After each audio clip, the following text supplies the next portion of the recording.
Mesdames et messieurs, bonjour et bienvenue sur Horizon Média, la chaîne qui vous propose votre émission Mémoire d'un étudiant qui vous plonge au cœur des sujets d'études, que ce soit de licence, de master, allant même jusqu'au doctorat. Donc, chose promise, chose due. Aujourd'hui, nous sommes en la compagnie de Madame Sandy Magadji. Bonjour Madame Sandy Magadji. Bonjour Madame Viviane. Vous allez bien? Bien, merci. Et vous? Je vous laisse le soin de vous présenter à notre très cher public.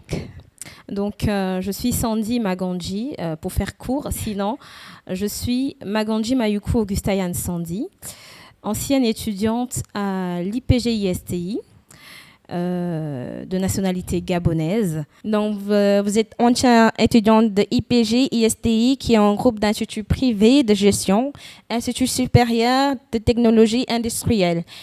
Pouvez-vous nous parler un peu de IPG-ISTI, Madame Sandy? Donc, IPG-ISTI, je ne dirais pas que c'est la seule école de gestion, parce qu'il y en a pas mal ici au Sénégal. Mais pour moi, c'est l'école de gestion par excellence. C'est l'école qui m'a permise, sinon l'institut qui m'a permise d'être aujourd'hui diplômée en management de projet. Et donc, je suis contente d'avoir fait mon master dans cet institut-là, parce que derrière cela, j'ai beaucoup appris dans cet institut. J'ai aimé être l'une des étudiantes de cet institut, parce qu'ils ont cette capacité-là de transmettre la connaissance. Ils font attention aux étudiants et ils suivent correctement les étudiants. Et donc pour cela, je félicite cet institut, parce que grâce à eux, je suis aujourd'hui dotée d'un master en management de projet. Donc nous pouvons dire que IPG, ça représente une fierté pour vous.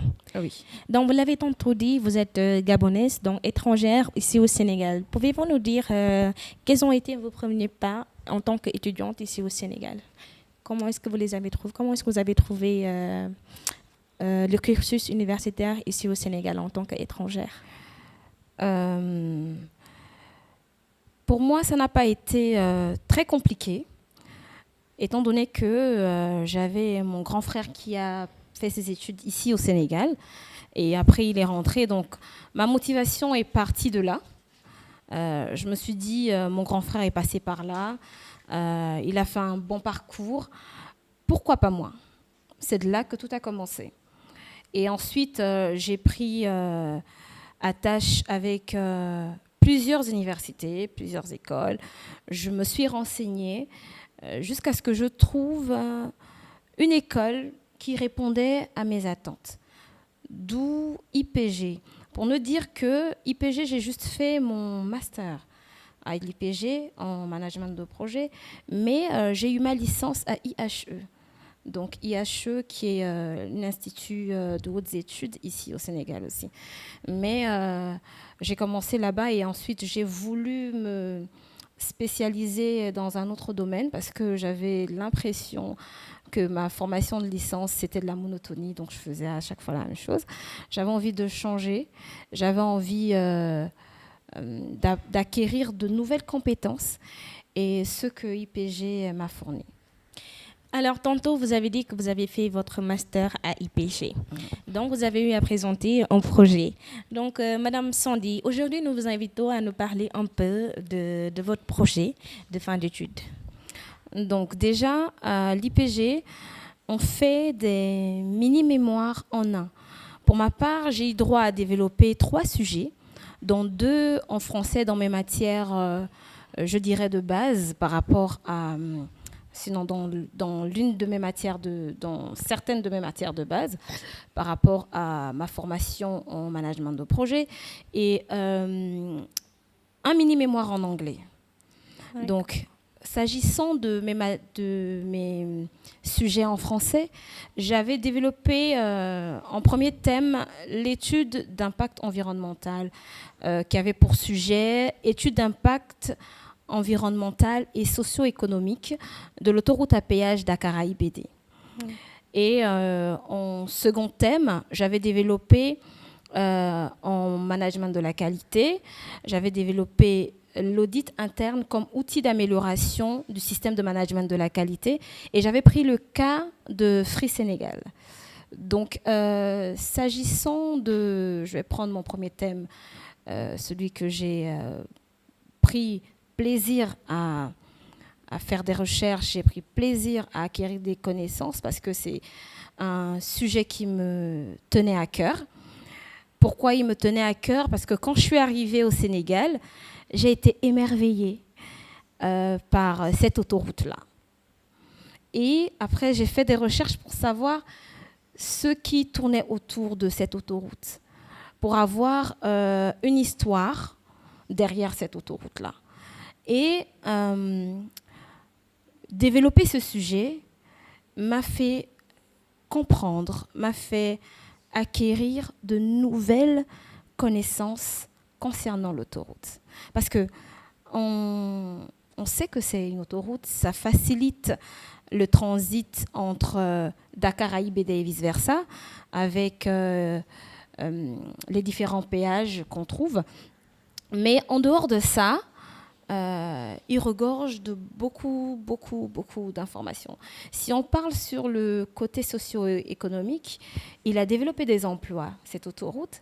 Si on parle sur le côté impact environnemental, il facilite beaucoup à la population, mais derrière aussi, il a eu pas mal d'inconvénients. Donc, vous avez soulevé un point très important qui est la recherche, l'acquisition de nouvelles connaissances, surtout. Ce qui est très important, surtout quand on est sur le point de présenter un projet, surtout en fin d'études, parce que derrière ce projet, on peut se dire que l'étudiant même, il peut voir au-delà de ça. Il peut se dire que derrière ce projet que je suis en train de faire, ça doit représenter mon gagne-pain de demain, n'est-ce pas? C'est cela. Voilà. Donc, avez-vous trouvé aussi des difficultés à choisir ce sujet, ce projet-là? J'ai pas eu des difficultés. Sinon, je dirais quasiment pas. Ma difficulté était surtout au niveau de, je dirais pas de retranscription, mais de reformulation. Parce que j'avais mon sujet en tête, mais il n'était pas bien. Sinon, mes sujets, je les avais en tête, mais sinon, ils n'étaient pas bien reformulés. Donc, c'était surtout au niveau de la reformulation de mes sujets que j'ai eu à beaucoup embêter mon encadreur, que je salue au passage, Monsieur Lamine Dao, qui intervient aussi à l'IPG. Donc, c'est surtout à ce niveau-là. Mais s'agissant du sujet, je l'avais déjà. Donc aujourd'hui, on voit qu'il y a beaucoup d'étudiants qui vont sur le net, qui essaient de voir d'autres exemplaires de mémoire pour essayer de créer eux-mêmes leur propre mémoire. Sinon, ils se disent que non, mon frère, il a choisi telle mémoire, il a réussi, donc moi aussi, je vais essayer telle méthode et ça peut-être ça peut me permettre d'obtenir, de valider mon cursus universitaire. Qu'est-ce que vous avez à dire par rapport à ça? Qu'est-ce que vous pensez de cette méthode-là que certains étudiants ont tendance à appliquer pour valider leur cursus universitaire? Donc, moi, pour ma part, par rapport à cela, j'invite par contre les étudiants à ne pas aller dans le copier-coller. Parce que je ne peux pas choisir un sujet parce que, sinon, je les oriente à ne pas choisir un sujet parce qu'ils ont vu que X ou Y personne a réussi à développer. Peut-être qu'ils n'auront pas la même capacité de recherche, sinon la même capacité de défendre ou de démontrer ce qui en est par rapport à leur sujet. Donc, je les oriente par contre à prendre pour exemple comment a été structuré un mémoire, s'ils ont des difficultés à structurer le leur, et derrière ça, développer un sujet dans lequel ils se sentent à l'aise. Parce que si tu ne te sens pas à l'aise dans un sujet et que tu te focuses sinon tu te focalises sur un sujet qui te vient en tête parce que tu as vu quelqu'un le faire, mais tu vas trouver beaucoup de difficultés en chemin. D'où la question à se poser même, c'est quoi exactement le but d'un mémoire? Il faut se poser d'abord, moi je me dis que la première chose à faire, c'est de se poser la question à savoir c'est quoi le but exactement de ce projet que moi je dois présenter, n'est-ce pas? Pour ma part, Le but d'un mémoire est d'acquérir de nouvelles compétences, est de faire ressortir, sinon de démontrer la faculté que l'étudiant a à faire des recherches et mettre en avant un sujet spécifique grâce à ces recherches qu'on a acquéries, grâce à la capacité rédactionnelle qu'on a fini par acquérir. Donc, le but d'un mémoire, c'est mettre cela en avant, pouvoir démontrer qu'un étudiant en fin de projet, en fin de cursus, est capable de mettre en avant toutes ces facultés-là, toutes les compétences qu'il a pu acquérir durant son processus de recherche, son processus d'études, parce que tout ça compte à la fin. Ça compte. Parce qu'un mémoire, à la fin, ce n'est pas pour le ranger dans un tiroir, c'est pour nous servir. Donc, c'est cela. Donc, comme vous venez de le dire, il y a beaucoup d'étudiants aujourd'hui qui ont juste choisi de ranger leur mémoire dans les tiroirs. Non, pas parce qu'ils le veulent, mais il y a un problème de nos jours, il y a un problème de financement. Vous, aujourd'hui, est-ce que vous êtes arrivé à concrétiser ce projet que vous aviez mis en place, ou bien vous avez toujours rangé quelque part et que vous attendez peut-être une subvention venant de quelqu'un pour essayer de le réaliser? Moi, pour ma part, mes projets, mes thèmes que j'ai eu à développer, c'était des études de cas. C'est-à-dire, c'est quelque chose qui existe déjà. Et je mettais en avant, pas ce que les gens pensent tout bas, mais je mettais en avant ce qui tourne autour, les apports, que ce soit du côté positif ou négatif, derrière ce projet de développement, pour ne parler que de l'étude d'impact environnemental. Parce que l'étude d'impact environnemental qui tournait autour de l'autoroute à péage Dakar-IBD que j'ai eu à faire a révélé beaucoup d'aspects qu'on ne soulève pas. Donc, pour dire tout simplement que ce n'est pas tous les projets qui ont besoin d'investissement pour être concrétisés, n'est-ce pas? Oui, ce n'est pas tous les projets qui ont besoin d'investissement, parce que on n'apporte pas, ou bien un projet de fin d'études ne constitue pas forcément une demande de subvention derrière. Mais au contraire, ça va t'aider, ça aide beaucoup, hein. Mettre en avant ce que tu as eu à concocter durant tes recherches, ça compte énormément. Moi, c'est ce que je pense. Ça compte énormément et il ne faut pas les ranger dans le tiroir. Il faut démontrer, il faut même être capable de démontrer plus tard, quand on cherche un emploi, que j'ai réussi à développer ce sujet-là. Cette compétence de pouvoir développer un sujet, de pouvoir faire asseoir aisément ses arguments dans un sujet spécifique bien déterminé qui constitue un domaine de l'étudiant, ce n'est pas des compétences négligeables. Donc il faut être à même de démontrer à son employeur plus tard, parce que ça sert plus tard, que je suis capable de développer ceci. Peut-être que l'emploi sur lequel tu comptais, ou bien l'employeur sur lequel tu comptais, peut te réorienter parce que ta capacité à développer un X ou Y sujet a mis en avant d'autres atouts qu'il n'attendait pas de toi. Donc, pour ma part, c'est un peu ce que je pense. Donc, aujourd'hui, Madame Swande, il y a de jeunes étudiants qui nous regardent, qui ne sont pas encore arrivés au niveau de la master, d'autres qui ne sont pas encore arrivés au niveau de la licence. Ce sont de très jeunes étudiants. Tout à l'heure, vous aviez parlé de structure d'un mémoire.